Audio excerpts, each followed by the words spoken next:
prepare o seu coração. Deus tem uma palavra para você. Com Rodrigo Farias, no canal Discípulos Anônimos.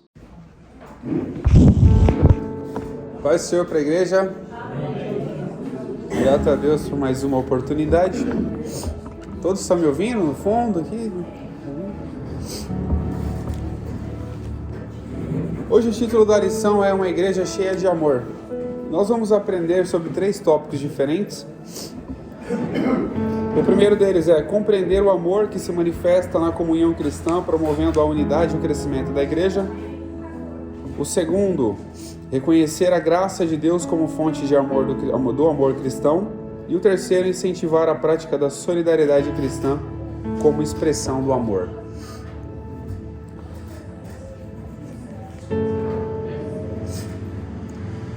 E para a gente só iniciar, queria que os irmãos imaginassem como seria viver numa igreja, numa comunidade que compartilhasse todos os seus bens, que vivesse todos em comunhão. Como seria? Seria um paraíso, né?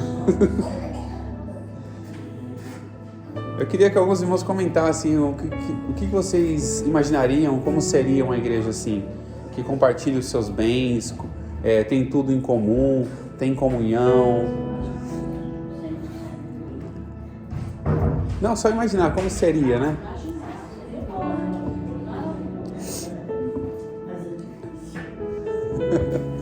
É difícil, né, Lúcio?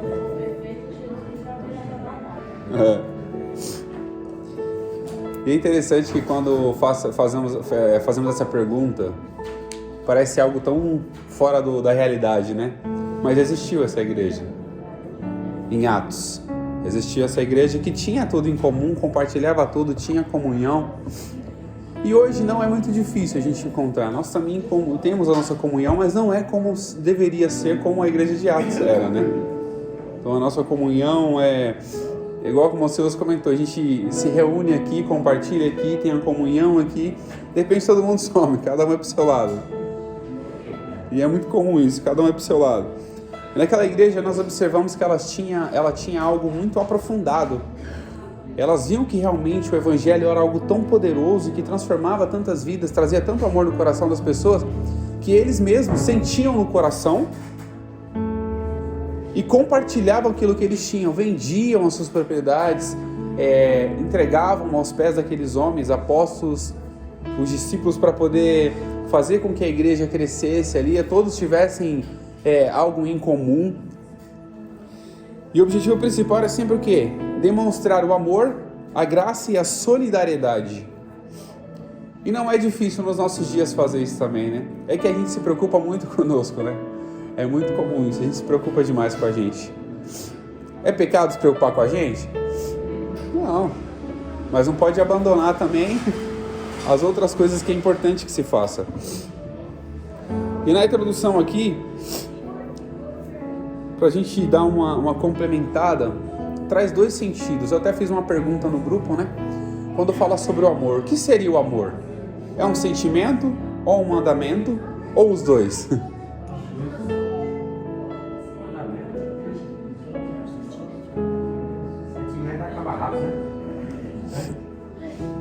Sentimento ou mandamento? No conceito geral, se você for pesquisar a palavra sentimento, eles falam que a palavra amor, eles falam que é um sentimento. E eles comparam até com a paixão. Todos sabem que a paixão é o quê? Passageiro. Então, quando trata também dessa questão de sentimento, é no sentido natural da vida dos seres humanos. As pessoas comparam isso como um sentimento, sentir amor. Mas nós sabemos, diante da palavra, na nossa fé que nós temos, o amor é como um mandamento, é uma ordem. Você amar é uma ordem. Você não vai sentir para poder fazer alguma coisa, você vai ter que simplesmente fazer. Amar sem querer. É até que a gente comentou ontem, você vai amar o seu inimigo, amar aquele que te aborrece, amar aquele que te odeia. Você vai querer amar ele? Não. Você vai sentir amar. Eu vou esperar sentir para poder amar ele. Você vai ter que amar. É difícil, já teve testemunho de pessoas, inclusive aqui na igreja, nesse mesmo sentido. Que teve que perdoar, mas talvez o coração dele não queria fazer aquilo porque nós somos seres humanos. Nós se revoltamos por algumas situações e queremos agir, criar o nosso próprio método de vingança ou de justiça. Mas quando traz essa questão do amor, é muito além, é muito profundo. É você demonstrar, fazer algo por alguém, mesmo sem sentir nada por ela. A gente até comentou ontem, se seu inimigo tiver fome, dá o quê? De comer. Isso é amor? Com certeza é amor. Vai chovendo, né, já? Misericórdia, mandando. E aqui esse amor, quando refletimos sobre a questão bíblica, não é simplesmente um sentimento, um mero sentimento. Mas é você receber uma ordem, um mandamento. E nós sabemos os outros mandamentos que Jesus deixou, né? Amarás ao Senhor teu Deus acima de todas as coisas e ao seu próximo como a ti mesmo. Quando fala amar a Deus acima de todas as coisas, é você, independente da situação, você reconhecer que Ele é Deus, Ele é poderoso, Ele pode fazer, reconhecer a sua autoridade, a sua autonomia, a sua grandeza, o seu poder, a sua glória e reconhecer tudo que Ele é. Isso é você demonstrar o amor. Então a gente observa que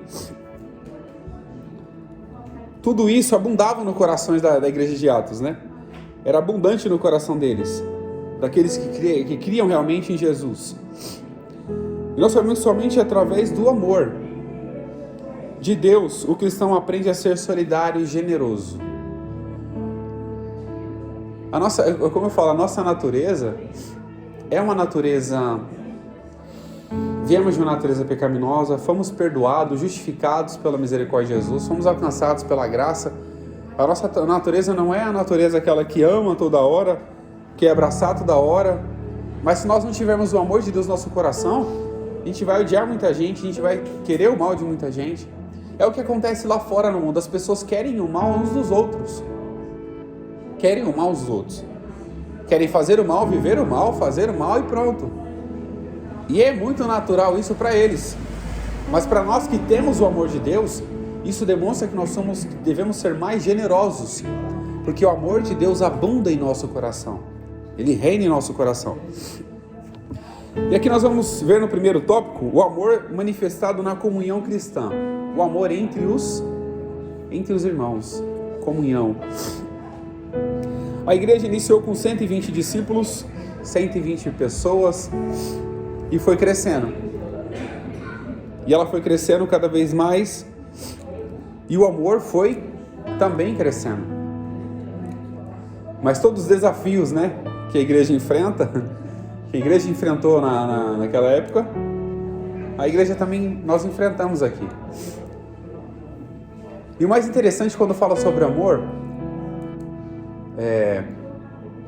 se eu não me engano eu não lembro o escritor, o amor é sofredor, o amor é benigno, não se porta com leviandade, não suspeita, não se ensoberbece. Então olha para você ver as qualidades de quem tem esse amor no coração. E é o que tem que haver no nosso coração todos os dias, esse amor e essa comunhão entre nós. Porque nós vamos suspeitar mal, nós não vamos tratar com leviandade, nós não vamos nos ensoberbecer, entender que o nosso irmão não é... Paulo, né? 1 Coríntios 13. Eu vou até ler esse aqui. É uma continuação. Eu lembrava até desse comecinho aqui, mas essa parte eu não lembrava. Capítulo 3 de 1 Coríntios. Ainda que eu falasse a língua dos homens e dos anjos e não tivesse amor, seria como metal que soa e como sino que tine. Ainda que eu tivesse o dom de profecia, conhecesse todos os mistérios, toda a ciência, ainda que eu tivesse toda a fé de maneira tal que transportasse os montes e não tivesse amor, nada seria. O amor versículo 4, capítulo 13, versículo 4. O amor é sofredor, benigno, não é invejoso, não trata com leviandade e não se ensoberbece. Não se porta com indecência, não busca os seus interesses, não se irrita e não suspeita mal. Eu acrescento aqui, ó, não folga com a injustiça, mas folga com a verdade. Tudo crê, tudo sofre, tudo crê, tudo espera e tudo suporta. Olha para você ver a dimensão do amor, né? Se existisse, que tem que existir, né? Em nossos corações, essas qualidades, talvez o nosso convívio seria muito melhor do que é. Nosso convívio é bom? É. Nós temos comunhão uns com os outros? Temos. Mas todas essas qualidades dentro do nosso coração fará com que a nossa comunhão se ampliará e trará o quê? Mais conforto, mais aproximação. Porque às vezes nós disputamos entre nós em alguns aspectos. Já participei muito de lideranças, era aquela disputa, né? Para ver quem quer ser líder, quem não quer ser líder, aquela briga. Eu tinha um jovem que eu trabalhava com ele, ele lutou, falou, não, eu faço tudo e você não faz nada, que eu era primeiro, né? O primeiro só orienta, só acompanha. Eu faço tudo e você não faz nada. Eu falei, tá bom, irmão, eu não vou brigar com você por isso. Eu cheguei, conversei com o pastor, falei, pastor, aqui ó, eu tô saindo, tem um jovem aqui segunda, ele quer assumir, pronto. Ele assumiu. E ficou 3 meses e saiu. Porque o que acontece? A disputa que as pessoas que geram é entre elas mesmas. Porque elas acham que sabem fazer, são importantes, se ensoberbecem, querem tratar as pessoas com toda aquela snob, né? Esnobar as pessoas, achar que o que elas fazem é mais importante. Não existe importância, cada um tem a sua função, eu sempre falo isso. Cada um tem a sua função, a sua importância. Cada um faz algo que ajuda no crescimento. Se nós entendemos a nossa função nesse reino, nossa comunhão, como cada um fazendo a sua parte, cada um crescendo, automaticamente nós teremos uma melhor convivência entre nós. E é importante que nós tenhamos convivência. Nós estamos fazendo o quê? Um treinamento. O que é um treinamento? Para chegar lá no céu. Nós temos que ter comunhão uns com os outros aqui. Saber ter comunhão, se aproximação, amar uns aos outros. Quando eu falo amar uns aos outros, se eu for falar amar uns aos outros como Cristo nos amou, vai ser bem pesado também. Se já está difícil amar normal, imagine amar como Cristo amou. Você ter que se sacrificar pela pessoa. Você ter que se entregar de uma forma assim, colocar a sua cara a tapa para a pessoa. A pessoa bater de um lado, você oferecer a outra. É difícil. É muito difícil. É fácil falar, né? Fácil falar. Tem que amar. Não. Mas é um aprendizado pra gente. Nós temos que todos os dias ter isso no nosso coração. Por quê? Porque o amor faz com que nós cresçamos e faz com que a igreja cresça. Que é o objetivo desse tópico, é falar sobre a comunhão. Ter comunhão uns com os outros. E comunhão a gente até comentou em uma aula da escola, né? Quando o irmão ficou de responder uma pergunta e outra pessoa ajudando. Falei, isso também faz parte da comunhão. Um ajudando o outro. Por mais simples que seja a questão, é um ajudando o outro. É um auxiliando o outro em alguma coisa. Que nem às vezes o irmão Derlan fica na porta. Irmão, eu vou em tal lugar ali. Aqui dentro, né? Eu vou na cozinha. Eu vou lá, fico de pé, dou um auxílio. É um ajudando o outro. E assim a gente vai crescendo. A gente cresce assim. Então há sempre desafios. No segundo subtópico fala que há desafios do crescimento.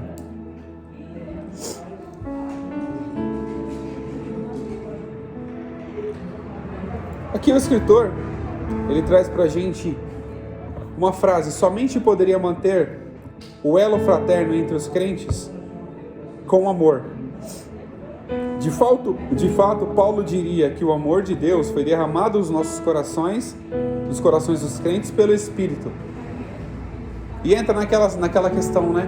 Quando nós reconhecemos a Jesus como nosso Salvador, entregamos a nossa vida a Ele, reconhecemos que Ele é o único suficiente Salvador da nossa vida, o Espírito já está atuando em nosso coração. E o amor de Deus derramado pelo Espírito em nosso coração já começa a partir daí. Porque nós mudamos o nosso lado, nós mudamos a nossa maneira de pensar. Tem gente que imagina, falou, eu vou aceitar Jesus, a minha vida vai mudar literalmente. Você vai mudar o seu modo de pensar, o seu modo de lidar com as situações. Porque você reconhecer Jesus como seu Salvador, você sair e voltar para sua casa, vai estar do mesmo jeito a sua casa, mas o seu modo de pensar sobre a sua casa vai ser diferente. Você fala, poxa, agora eu posso interceder pela minha família, eu posso orar pela minha família, pela minha vida, eu posso mudar os ambientes para que a glória de Deus possa se manifestar também no meu lar, e posso fazer com que tudo isso seja diferente, porque o nosso modo de pensar começa a mudar. E houve muitos desafios na igreja que começou a crescer. Os desafios é muito comum. Quando a igreja começa a crescer, há o quê? Desafios. Há problemas a serem enfrentados. E a igreja cresceu muito. Quando a igreja cresce, é necessário que haja o quê? Maiores dificuldades a serem enfrentadas. E por isso que quando a igreja cresce, apresenta problemas, a gente cresce também até com os problemas que apresentam. A gente cresce. A gente cresce na graça, no conhecimento, a gente cresce no tempo, na experiência. Mas não para a gente ficar lembrando de coisas ruins do passado, mas trazer à nossa memória aquilo que traz o quê? Esperança. Trazer à nossa mente aquilo que traz abundância no nosso coração. Que é a misericórdia, a graça. E nós sabemos muito bem que uma igreja, para ela ficar de pé, ela tem que estar o quê? Unida. Um reino dividido. Imagina um reino dividido. Vamos fazer o seguinte aqui, ó. Vamos supor que aqui seja uma igreja, a igreja do Ari, aqui é a igreja da Ginória. E cada um vai querer um louvor e um culto diferente, cada um vai querer uma adoração, um culto diferente, cada um vai querer uma prioridade na palavra. Agora imagine a confusão que seria isso. Todo mundo no mesmo ambiente, mas dividido. Não vai demorar muito, isso aqui vai acontecer o quê? Vão se espalhar. Cada um vai para o canto, ou vai para fora, ou vai para outro lugar, ou volta para o mundo. Porque o reino dividido, ele não vai subsistir em si mesmo. E onde há divisão, não há como ter união e comunhão. Porque o oposto de união é o quê? Desunião. É a divisão, separação.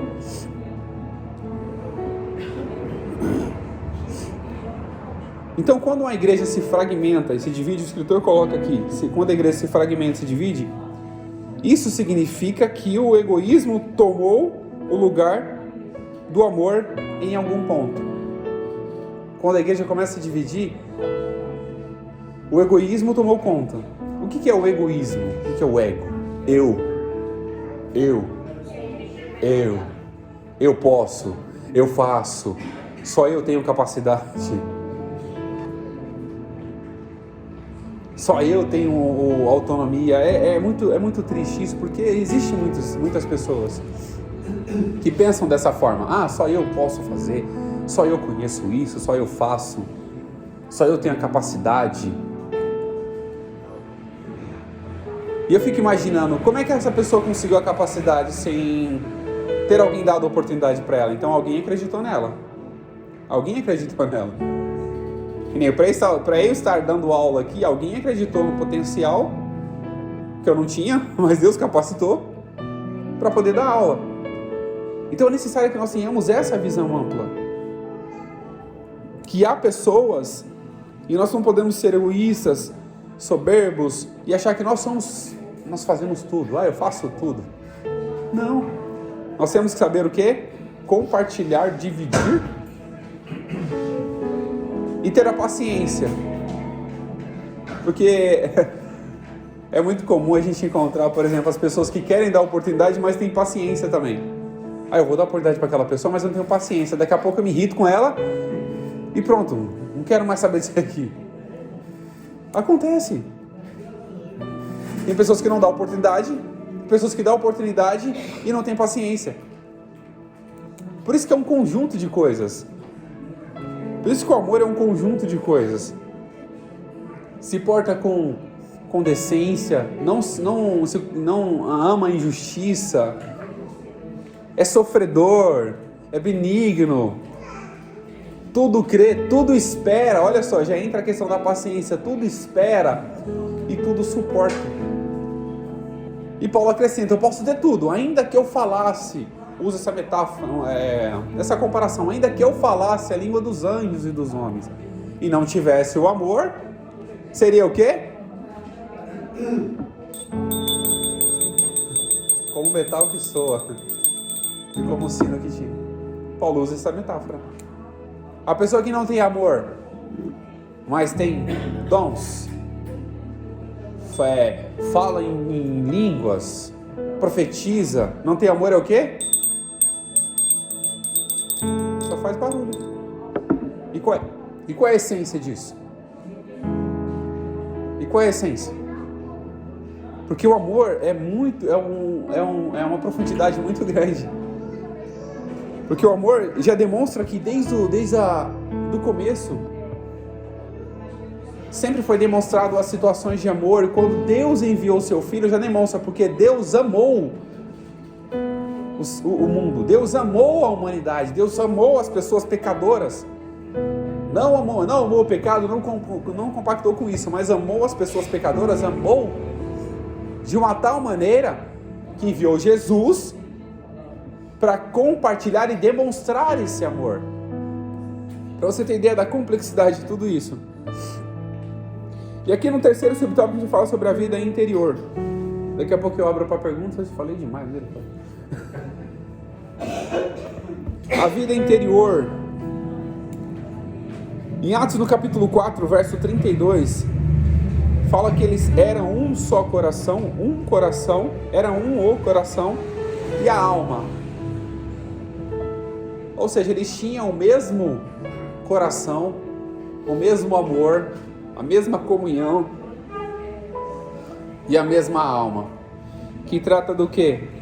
Eles tinham tudo em comum, era uma união interna, não era só algo externo, não era só para tentar se aparecer ou se mostrar para alguém de alguma forma, mas era algo interno. Porque o interno, quem é que vê?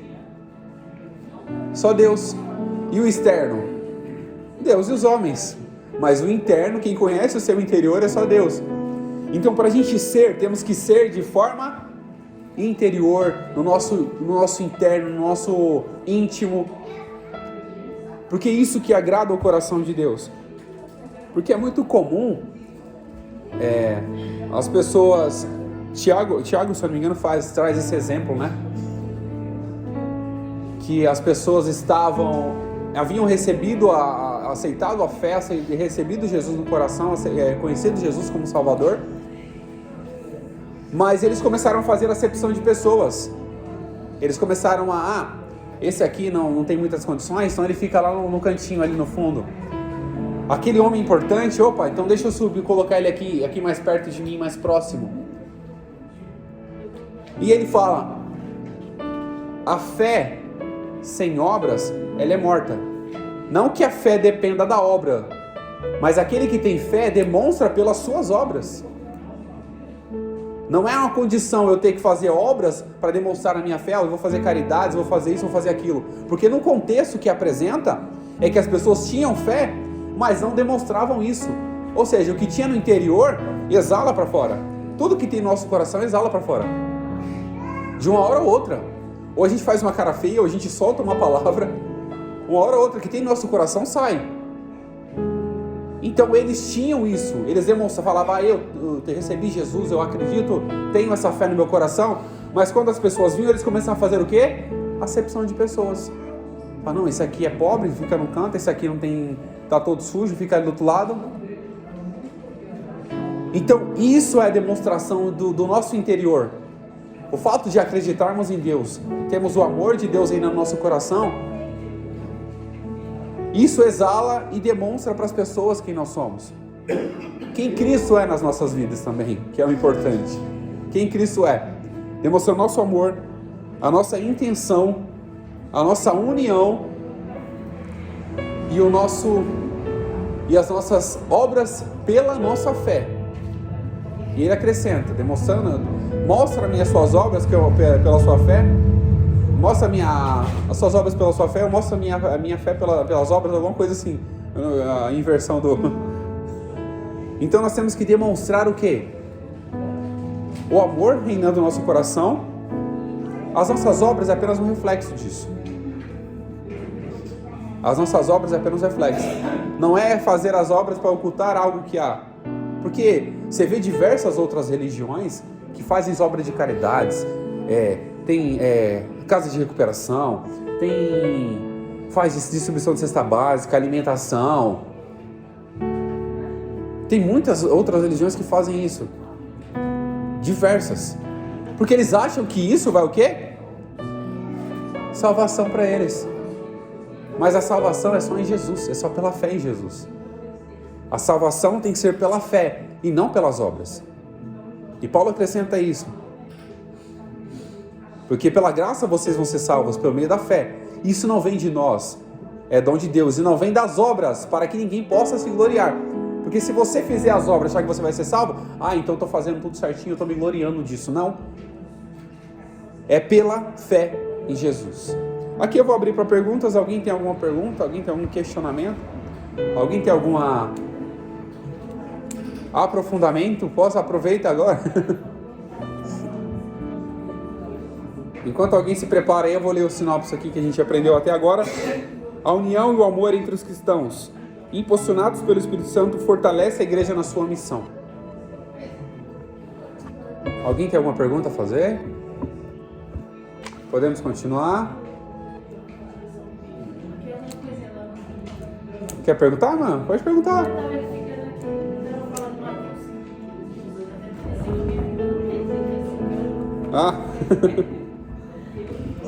Então nós aprendemos aqui sobre a manifestação do amor na comunhão cristã. O amor como manifestação da graça, o segundo subtópico. E aqui tem uma frase que chamou a atenção também. Quando a igreja se divide, se fragmenta e se divide, isso significa que o egoísmo tomou o lugar do amor de Cristo no nosso coração. O amor como manifestação da graça. A graça como manifestação do Espírito. Aqui o escritor traz para a gente o melhor ambiente para a manifestação dos dons espirituais em uma igreja onde o amor de Deus está presente. Então o melhor ambiente para a manifestação dos dons espirituais é em uma igreja onde o amor de Deus está presente. O amor de Deus tem que estar presente em todos os ambientes. Aqui, lá fora, na nossa casa, no nosso trabalho. Tem que estar em todos os ambientes. Não pode fugir disso. Tem que estar em todos os ambientes, todo um contexto. Porque o Espírito, ele opera em ambientes que lhe é propício. Quando nós formamos ambientes para isso, ele opera. Ambientes que lhe é propício. É necessário que haja comunhão, é necessário que haja amor entre os irmãos, dentro da comunidade, para que o Espírito continue habitando. Porque onde há comunhão, há manifestação de Deus, a manifestação da glória, a manifestação do Espírito, porque isso torna efetivo cada vez mais o amor de Deus sendo derramado em nossos corações e a manifestação do Espírito de forma clara, real, para que não se confunda com outras coisas. Então, quando nós formamos ambiente, esse ambiente que nós formamos tem que ser um ambiente de adoração, de louvor, de graça, de misericórdia, de amor. Porque nós aprendemos isso, né? O amor de Deus derramado em todos os nossos corações. Quando formamos um ambiente, aqui eu não vou cantar melhor do que ninguém, eu não vou pregar melhor do que ninguém. Esse ambiente não é para isso, o ambiente é para adoração. É para reconhecer que até aquela pessoa que prega depende de um Deus que vai usá-la para pregar. Até aquela pessoa que canta depende de um Deus que está ouvindo a adoração dela sincera. Então tudo isso tem que estar em comunhão. E muitas das vezes há uma certa dificuldade nas pessoas, que tem pessoas que vêm e falam: nossa, eu não senti nada no culto. Tem pessoas que vêm e falam isso: nossa, o culto estava pesado. Aí uma vez uma pessoa veio falar isso pra mim, né? Nossa, o culto estava pesado hoje. Eu falei, irmã, mas quem foi lá para oferecer o culto? Foi a igreja ou foi você? Se o culto estava pesado, você que não quis oferecer o seu culto. Eu falei, é só fechar o olho, fecha o olho e deixa o céu descer. Às vezes nós carregamos a nossa vida achando que o peso está nos outros, mas está em nós mesmos. E se eu estou vendo que está alguma coisa fora do normal ali, eu vou fechar meu olho. Uma certa feita eu sentei no cantinho lá no fundo lá, porque eu sempre ficava fazendo um monte de coisa. Eu sentei lá no fundo, fechei meu olho. Nossa, que coisa gostosa você sente. Porque você esquece, porque todas as pessoas que estão aqui têm problemas. Todas as pessoas têm dificuldades. Nós somos justificados por Cristo. Você até falou. Foi. Eu já estava naquele culto gostoso, aí de repente o Luiz pregou, eu falei, meu Deus, que coisa gostosa. É bom demais ouvir, né, Luiz? Pregar é bom, mas ouvir é tão gostoso. Então o culto, quem é que faz o culto? Eu já tenho que chegar aqui com o meu culto já começa no meu lar. A gente quer começar a adorar a Deus e falar, Senhor, prepara uma reunião com meus irmãos. Se meus irmãos estiverem dispersos, que eu possa estar atento à sua voz. Essa tem que ser a nossa oração antes de chegar aqui. Se houver algum problema comigo, se eu tiver algum problema com meu irmão, que eu possa ter a oportunidade de poder consertar com ele. Porque quando você tiver uma oferta para oferecer a Deus a sua adoração, se você souber que tem alguma coisa contra o seu irmão, que o seu irmão tem alguma coisa contra você, vai lá, conserta isso primeiro. E volta aqui para o quê? Oferecer a sua adoração, o seu sacrifício de adoração a Deus. Então, quando nós observamos, tem que ser mais um ponto eu e Deus. Porque se cada um pensar dessa forma, a comunhão está formada. Não é, Luiz? Se cada um pensar, eu preciso ter uma comunhão com Deus para poder criar um ambiente de adoração. Já pensou todo mundo pensando dessa mesma forma? Eu vou ali, hoje à noite eu vou chegar lá, vou criar um ambiente de adoração, vou criar um ambiente de louvor. E as pessoas vão automaticamente, sem perceber, criar um ambiente de manifestação da glória de Deus. Porque a mente delas já vão estar preparada o quê? Conectando o quê? Nos céus. Conectando na glória, adorando a Deus. E Deus procura quem? Os verdadeiros que adoram o quê? Em espírito e em verdade. Olha só como é uma coisa tão profunda, né? E aqui a gente vai para o segundo subtópico para a gente poder ganhar tempo, que já faltam 10 minutos para poder encerrar, né? Que agora tem as apresentações para poder ganhar um pouquinho de tempo. A graça como favor imerecido. Atos capítulo 4, verso 33 fala que em todos, é algo bem difícil, né? Em todos eles haviam abundante graça. E nós também há abundante graça? Faço uma pergunta, hein? Em nós também há abundante graça? Sim, porque a graça foi manifestada por quem? Por Jesus. A graça é o quê? Aquilo que a gente não merece, mas tem no nosso coração. É um favor imerecido. Então abundou graça na igreja de Atos e abundou graça no nosso coração por meio de Jesus. Há abundante graça no nosso coração. Porque a gente não merece nada do que a gente tem, mas Jesus morreu na cruz para nos dar o quê? A salvação pela graça, pela nossa fé nessa graça salvadora. Todos nós recebemos essa graça, né? Sim, todos nós recebemos essa graça. Fomos alcançados pela graça. Mas o que? Existe uma questão, todos nós somos alcançados pela graça. Mas nem todo mundo quer alcançar a graça. Porque a graça se alcança pela fé. Então nós estamos aqui, nós alcançamos a graça pela fé. Porque para ouvir falar de Jesus, é porque nós acreditamos nele. Isso é o quê? É fé. É Nós não merecíamos, né? Não, a gente não merecia de forma alguma. Mas a graça de Deus sobre nós depende. Tem até algumas pessoas que brincam. Falar assim, Jesus, se você fosse receber o que você merece, era a morte.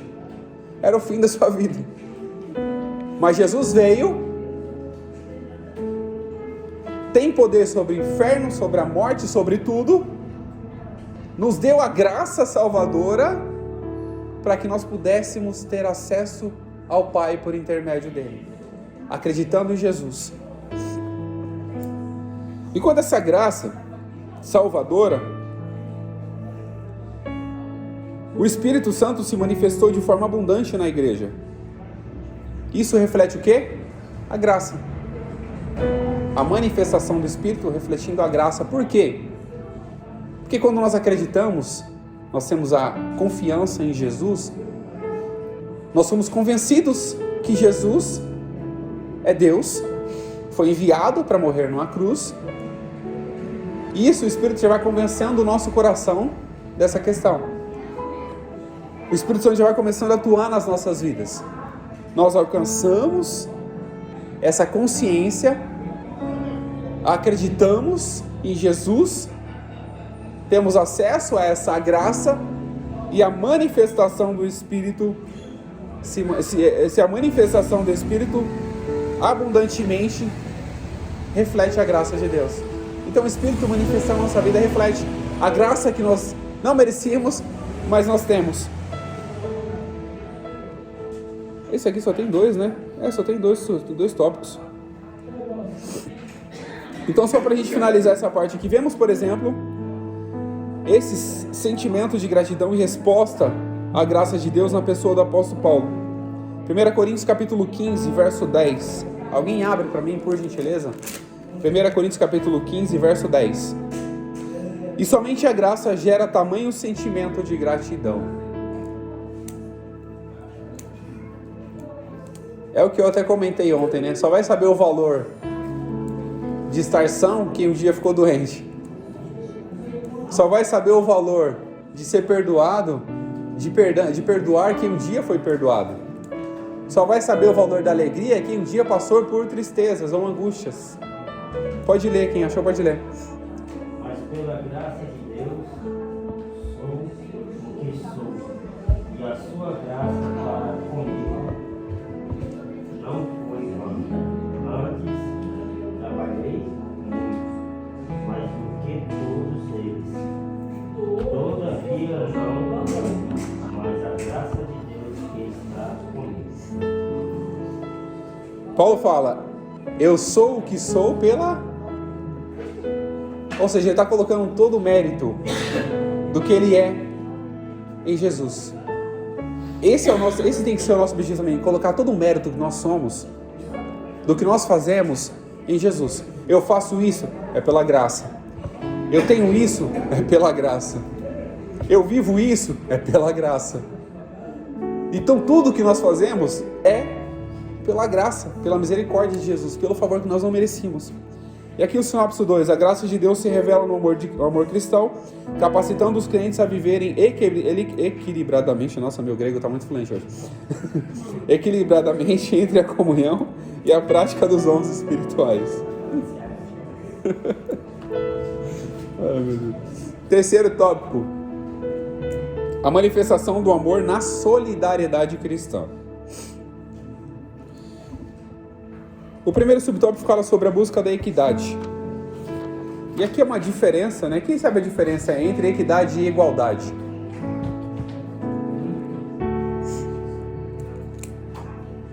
Eu tenho um pouco mais de facilidade para memorizar isso, que eu já falei umas 3, 4 vezes sobre isso.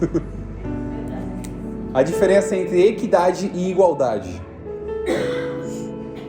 Vou dar até um exemplo aqui, calma aí.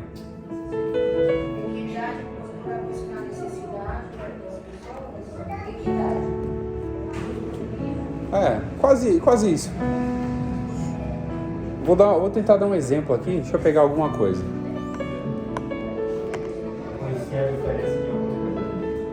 Vou tentar dar um exemplo aqui bem prático. As pessoas que não têm acesso a muitas coisas. Por exemplo, a pessoa que é pobre, tem dificuldades financeiras.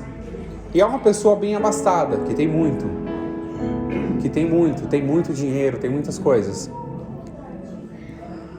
A igualdade seria o quê? Todos estarem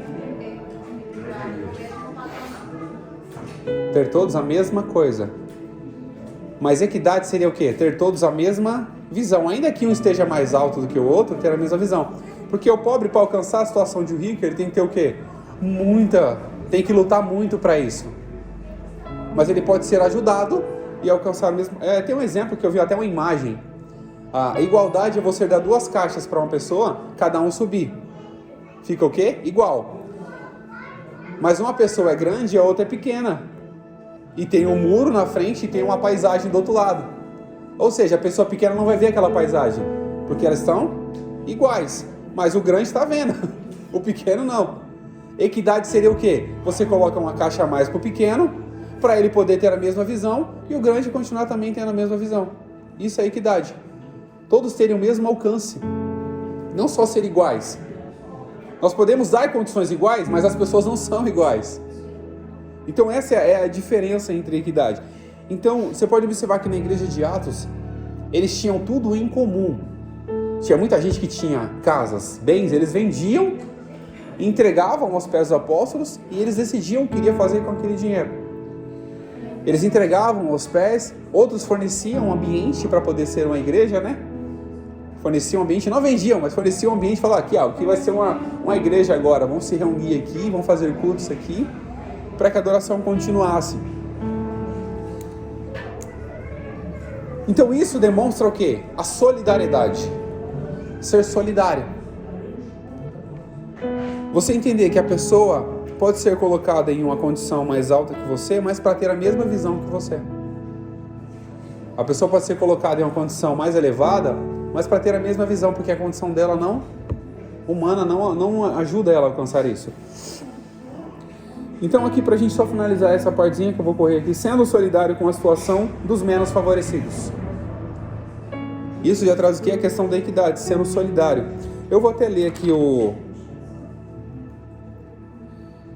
a equidade, disposição de reconhecer igualmente o direito de cada um. Assim, diferentemente da igualdade, a equidade não enxerga pessoas sendo todos iguais e por isso busca forma de ajustar o desequilíbrio entre as pessoas. Só para a gente complementar isso, tá? Agora a gente vai para o segundo subtópico, a propriedade e compartilhamento. Aqui eles tinham o quê? Viviam em comunidade, eles compartilhavam, e não era um compartilhamento de domínio, ou seja, eles compartilhavam realmente o que eles tinham. Desse modo, eles compartilhavam tudo o que tinham, para o quê? Para que todos tivessem a mesma condição, o mesmo acesso, a mesma oportunidade, e a igreja continuasse a crescer. A prática da generosidade pode mudar de acordo com o tempo, lugar e circunstância. Contudo, o princípio que governa permanece o mesmo. Podemos fazer o bem a quem necessita de uma forma ou de outra. Então há formas de fazer o bem. Podemos fazer de uma forma ou de outra. A forma de ajudar uma pessoa, podemos fazer de uma forma ou de outra. Isso traz uma continuação da questão da voluntariedade, que é o terceiro subtópico. Aquelas pessoas possuíam coisas, bens, elas eram coagidas a vender aquilo, elas eram forçadas. Por exemplo, os apóstolos, os discípulos falavam para ela, vende isso para que os irmãos tenham tudo em comum. Eles sentiam isso no coração, era a forma voluntária. Os que possuíam herdades ou casas vendiam e traziam o preço do que fora vendido e depositado aos pés dos apóstolos. Não era algo obrigatório, eles não obrigavam as pessoas a fazerem aquilo, eles faziam de forma voluntária. Então, quando nós começamos a observar que o amor de Cristo foi tão grande no coração deles, eles ficaram tão gratos por receber aquela graça, aquela salvação por meio da palavra, ouvindo aquela pregação, ouvindo aquele fervor com que Pedro pregava. No capítulo 4, no comecinho do capítulo 4, fala que a igreja crescia, aumentava. E nesse discurso que Pedro teve, quando eles foram aprisionados, Pedro e João foram aprisionados, nesse discurso, depois dessa prisão que eles tiveram, quase 5 mil almas se renderam. No comecinho do capítulo 4, que é o capítulo que a gente está tratando aqui. Então isso fez com que o coração deles se alegrasse de tal forma que eles não precisavam nem ser impulsionados, nem ser convencidos e nem ser orientados a fazer aquilo que o coração deles já ardia para fazer. O coração deles já tinha vontade de fazer aquilo. Que era o quê?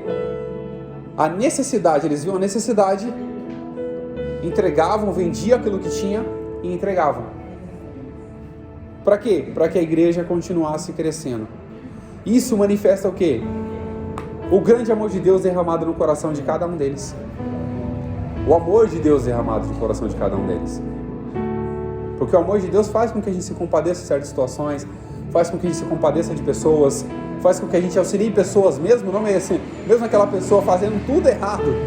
Você sabe que aquela pessoa está fazendo tudo errado, está errando, está cometendo vários erros, tem condições de ter uma vida melhor, mas não consegue ter, e a gente vai lá e auxilia. Isso é o amor de Deus derramado nos nossos corações. Isso faz com que as pessoas tenham uma gratidão também e cheguem a ter proximidade de Deus e tenham tudo em comum uns com os outros. Para quê? Para que a graça e a misericórdia de Deus abunde no coração e a igreja continue crescendo. Então, até aqui o que nós aprendemos foi sobre a manifestação, a comunhão cristã, na comunhão cristã, na solidariedade, o amor como manifestação da graça, e por fim na solidariedade. Para a gente finalizar aqui, sinopse 3. O amor se expressa na prática da solidariedade, onde cristãos cuidam dos necessitados e buscam equidade na comunidade. Equidade na comunidade. Até aqui, alguém tem alguma pergunta para a gente poder finalizar, para encerrar? Alguém tem algum questionamento, um complemento? Pode complementar, viu? Eu acho até estranho quando eu falo e ninguém pergunta nada. Eu fico meio cabreiro quando ninguém pergunta nada. Não, mas tem que ter, pô, não é possível. Não é possível que não tenha dúvida. Vai. Quando a gente vai para a igreja de Atos, a gente vê que aquela pessoa que se convertia, ela meio que ficava menos materialista, ela abria as mãos dos seus bens, né, e compartilhava. Se isso é uma evidência da pessoa que é cheia do Espírito Santo, da pessoa que é cheia do Espírito Santo, serve Jesus como Salvador, é mais desprendida das coisas materiais ou não? Eu acredito sim, tanto pelo amor de Deus é manifestado quando a pessoa recebe Jesus, o amor de Deus já é manifestado no coração daquela pessoa, automaticamente a mente, é o que eu falei, a mente começa o quê? A mudar. Agora quando a pessoa é cheia do Espírito, tem aquele revestimento de poder, aí a mente transforma literalmente. Porque tem os frutos do Espírito é o quê? Amor, paz, acho que Gálatas que fala, né? Amor, paz, longanimidade, benignidade, fé, mansidão, temperança, esses são os frutos do Espírito. A pessoa recebendo Jesus no coração, automaticamente ela vai se manifestar, se aproximar mais dos frutos espirituais e automaticamente ela vai ser o quê? Menos materialista, vai se desprender das coisas, vai automaticamente se distanciar de coisas materiais, porque ela vai entender que a matéria vai ficar aqui. Quando a gente começa a ter essa compreensão, as pedras que hoje temos, pedras sobre pedras, vai ser tudo destruído. A terra que hoje nós vemos está reservado como tesouro para o fogo. Então a pessoa que começa a mudar a mentalidade dela, automaticamente que ela vai ter, poxa, a minha vida e o meu reino vai ser com Jesus, então tenho que me preocupar. Não que a pessoa vai esquecer, falar, eu vou abandonar tudo. Não, ela vai ser menos apegada a essas coisas. Ela vai precisar de uma casa, com certeza. Ela vai precisar de ter algum meio de locomoção, ou não também.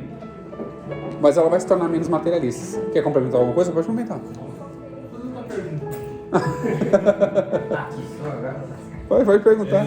É bom, pergunta, ajuda a gente a... O que a gente aprendeu aqui na questão, primeira parte, eles eram salvos, cheios do Espírito Santo, vendiam suas propriedades e entregavam o dinheiro para os apóstolos. Não para que eles administrassem, mas para que os apóstolos administrassem. Está fazendo isso aqui. Cada lugar ia distribuir um recurso. Hoje em dia a gente faz isso, mas a gente tem que ter a convicção de que nós plantamos e é com Deus, não é conosco. Sim. Isso é muito importante, porque tem pessoas que falam, eu não vou contribuir porque eu não estou vendo um benefício, não está usando recurso para isso. Mas a gente contribui com o nosso coração de bom grado e entendendo e crendo que aquelas coisas, que aquele valor, aquelas coisas que nós estamos entregando vai ser utilizado para o benefício. Agora, se não for utilizado, cada um vai ser responsabilizado pelas suas próprias ações. Nós seremos o quê? Plantaremos e receberemos o fruto da colheita. Mas aquele que está utilizando para qualquer outra coisa, não diz respeito a nós. Porque nós estamos plantando. Nós iremos colher aquilo que nós plantamos. E o fato de contribuir, que eles contribuíam, é uma contribuição com fé, de bom grado, com amor. Para quê? Porque eles viam a necessidade. Então a contribuição é feita por conta da necessidade, era feita por conta da necessidade. E há muitas pessoas que necessitam. E hoje em dia, eu vou entrar num tema, porque a igreja, os templos religiosos, eles são isentos de alguns impostos, justamente pela função social que eles têm que exercer. Agora, se eles não exercem a função social, já é outra questão. Agora, eles são isentos de impostos, eles pagam algumas taxas? Pagam, mas são isentos de impostos justamente por conta da questão social. Porque a igreja, desde o começo, até as pessoas no mundo, olha para você ver, até as pessoas no mundo têm essa visão sobre a igreja, que a igreja é um órgão social, tem função social e auxilia as pessoas na sua necessidade social. Essa é a visão que as pessoas têm lá fora. Então o governo, pelo meio dos seus legisladores, o Estado, por meio dos seus legisladores, fez as isenções da igreja em relação a isso. Então a igreja tem que seguir o quê? A sua função social. É pela palavra, é pelo auxílio, é pela contribuição, trazendo assistência às pessoas. Essa é a função também da igreja, que vai muito além de... Se as pessoas lá fora têm essa visão, nós também precisamos ter essa visão, muito mais ampla do que eles. E ser praticante, né? E ser praticante. Mais alguma pergunta, Luiz? Só? Encerrou? Alguém tem mais alguma pergunta para a gente poder encerrar? Deixa eu fazer uma. Eita, isso, O que você acha? Tiago e João, quando eles foram com Jesus lá, os samaritanos deixaram ele, Jesus, estão recebendo. Onde Eles na... falam assim, Senhor, Ah, sim. quem é que manda descer fogo do céu? Eles abrem amor aí, não? Eu acredito que eles não tinham recebido, porque não tem como. A pessoa que recebe Jesus e tem um amor de Deus abundante no coração, ele não ia olhar para Jesus e falar, Senhor, já que eles não te receberam, você quer que a gente faça como Elias, que peça que desça fogo do céu para consumir eles? O que Jesus...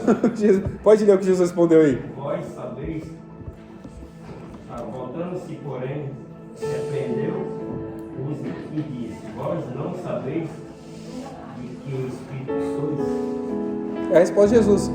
Vocês não sabem de que espírito vocês são? Ou seja, vocês não sabem para que eu vim ainda? Eu vim para salvar, não para destruir. Eu vim para mudar a situação das pessoas, não para acabar com elas. E às vezes a igreja não posso aqui, né? É se vingar. A Deus pertence a vingança. Vamos ler. Oi, irmão José, desculpa, pode perguntar.